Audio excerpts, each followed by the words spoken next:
This morning, many Israelis waking up to sirens going off after another night of air raids from Iran. We're waiting for a look at the aftermath in Haifa, an hour north of Tel Aviv in Israel. And we actually just got this new video out of Tehran in Iran. Officials there say the northern part of the city was hit by Israeli strikes earlier this morning. You can see some of those buildings heavily damaged. And this comes after the U.S. struck nuclear facilities in Iran over the weekend. And now President Trump is floating the idea of a regime change. Yeah, Chris Sadeghi has been following the developments and joins us in the newsroom. Chris, many are backing Trump's actions, but critics, they're worried about what could come next.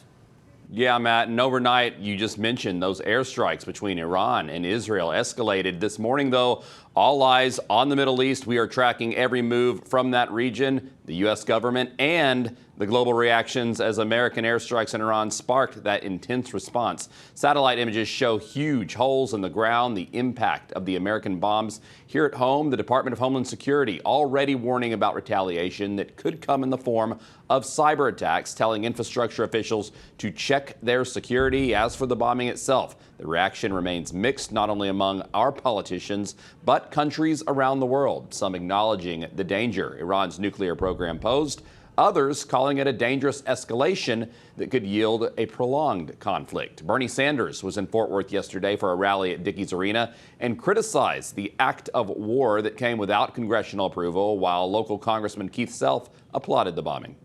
I believe that the people that want to continue to bleed in the deserts of the Middle East are wrong.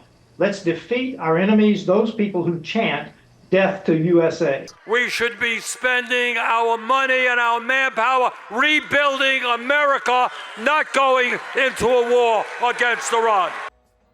Now, another area we will be watching is the Strait of Hormuz, a main shipping channel for oil, and those concerns that Iran could attempt to block those shipments. That's why you should keep an eye on gas prices, because any increases could also reignite inflation issues. Matt, back to you. Okay, thank you so much, Chris.